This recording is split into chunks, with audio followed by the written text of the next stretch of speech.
friends. Welcome to the firm. In this, our first real segment, we're going to start by tackling pay. There's a lot of ground to cover, so this will probably be cut up into several pieces.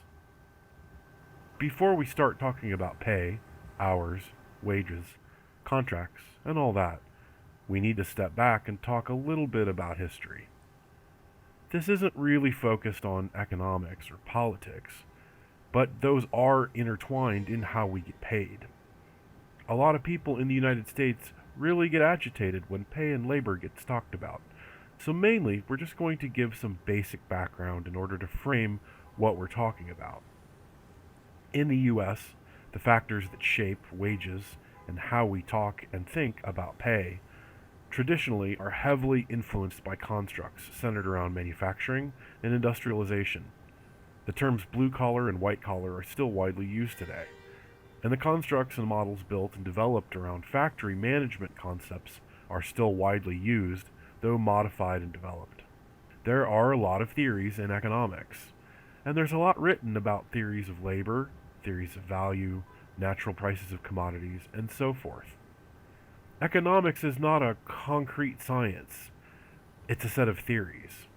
Some of these theories include classical, Keynesian, supply side / demand side, Marxist, laissez-faire free market, and many others. So the best thing to do is for us to encourage you to read more. In the US, these ideas and concepts have traditionally been controlled by those in political power, mainly white privileged men. So it's not surprising that policies, constructs, and frameworks were built over decades to favor white privileged men. In a nutshell, companies and organizations have developed a vested interest in making sure that their labor costs are at the least and lowest possible level, while their personal profit is as high as possible. So let's bridge this into our industry. There are several ways to get paid: hourly, day rate, week rate, contract per project, regular full-time non-exempt, regular exempt salaried, just to name a few.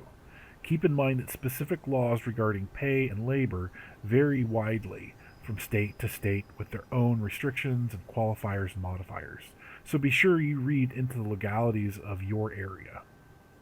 Salaried exempt, for example, means that a set amount will be paid out either bi-monthly or monthly, regardless of the number of hours required, with no overtime pay. Duties are often an amalgamation of multiple positions, with little to no consideration of the amount of tasks required. Exempt simply means that exempt from overtime pay rules. Regular full-time non-exempt means someone who only works 40 hours and is not exempt from overtime pay, with overtime pay to be paid at a set amount, oftentimes at half.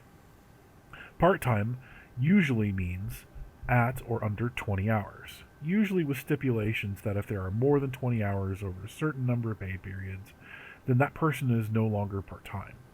Many decades ago, some companies would offer partial benefits, but few do today. Contracted work typically means that a set amount of pay will be paid out to fulfill certain defined tasks within the contract. We'll talk more about contracts and details at a later point, but in general, it's in your best interest to make sure that very specific tasks are clearly defined and paid at a valid rate.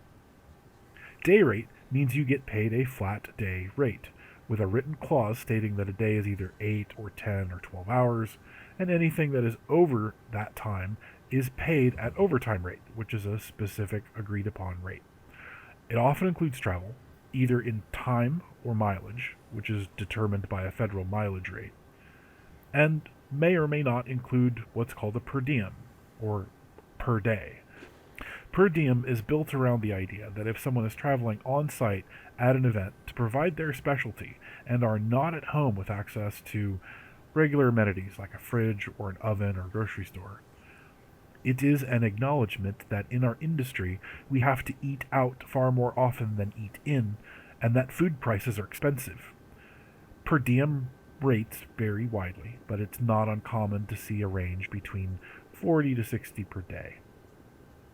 And then wrapping up with hourly. Hourly means paid at a flat rate per hour. There are no inherent stipulations for overtime or over 8 or 10 or 12 hours for hourly, and there are no special regulations or protections in a simple, non regular hourly rate. So, what does all this mean? Well, it varies per project. The best answer is to develop a relationship with folks in your geographical area that are doing what you're doing and start asking them how they bill and invoice and get paid. Find folks who will give an honest and truthful answer to your questions about pay and hours. Avoid talking to venue owners, producers, companies, or production company owners because their interest is not your interest. In general, hourly pay is only beneficial to you in the long run if you are guaranteed 40 hours and overtime on a regular weekly and monthly basis. This is why hourly rates are used for a lot of customer facing retail or food service positions, where schedules can be manipulated to benefit companies the most. Left to their own devices, companies will schedule to pay you the least amount while forcing you to change and manipulate your schedule the most amount, with the most financial loss to you. A fair rule of thumb is to determine that a day is 10 hours and then work out what a full day costs you to work. Gas, food, travel, tools, software, hardware, recurring certifications or licenses to do the job, for example, need to be included in your cost. Work that out into cost per hour, then cost per day. Once you have a rough outline of this, you can start getting an idea of what gigs and projects are beneficial to you to work, which are financially borderline, and even which are going to lose you money to work. Also, keep in mind if you have multiple sets of skills, then you want to look at what you are getting paid for each set and a rate for each set. For example, if you're a set carpenter but are also a fantastic charge artist, a company will undoubtedly try to hire you at a low rate to build and then try to manipulate you into painting at the same rate. Or if you're a good A2 but also compose and record, companies will attempt to include you composing and recording on top of your regular A2 house duties. Contract per project can be somewhere in the middle for pay. Before you sign any documentation that is binding, work out the cost of materials, cost of your time, amount of hours, days, weeks involved.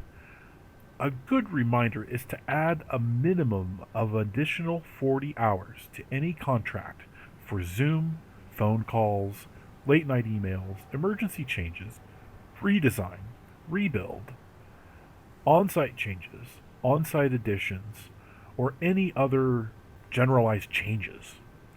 Also remember to add additional cost for companies that regularly pay days or weeks late, as that costs you time and money. Salaried non-exempt work is typically an excellent way to lose money in our industry, as there is no cap on hours and rarely a cap on duties and requirements. It's very easy for companies to manipulate what is required without any consideration of pay or the value of your time and expertise on top of other duties that are involved. Something that a lot of folks lose track of in our industry is opportunity cost.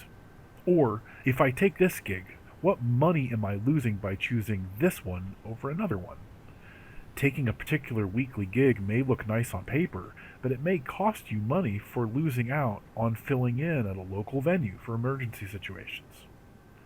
Or taking a handful of smaller gigs may mean that you lose out on a longer tour or installed venue project. Some last things to consider.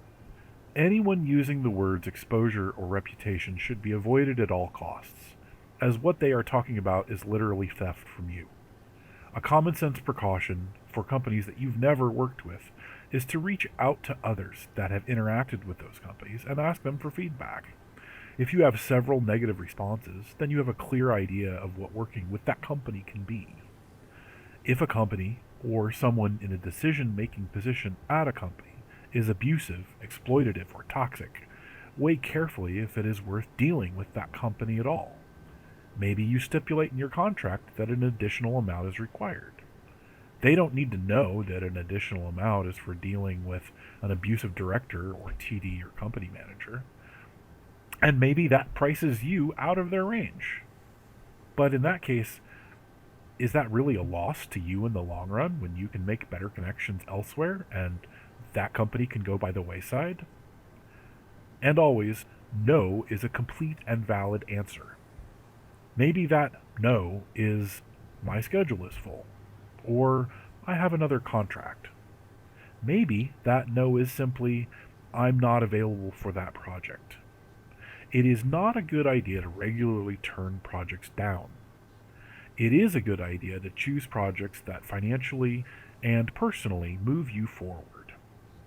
If you consistently have a schedule filled with low budget contracts that are not rewarding and put you in peril, and then you wonder why you aren't getting anything else, it's a good bet that you've been associated with constantly doing low budget contracts that aren't fulfilling. Now, if that does fill you artistically, or it fulfills your personal mission statement, then that's fine. Move forward. But if you want to change or move into higher paying gigs with larger or more complicated projects, those will hurt you rather than help you. It is difficult and challenging to find a regular roster of projects in your schedule that will consistently fill your skills, your budget, your vision, and your pay rate. Most working professionals have a schedule filled with a mix of small, medium, and large projects with a range of requirements. Our industry is full of opportunity, especially now, and working to build those connections can feel exhausting, but it can also be incredibly rewarding.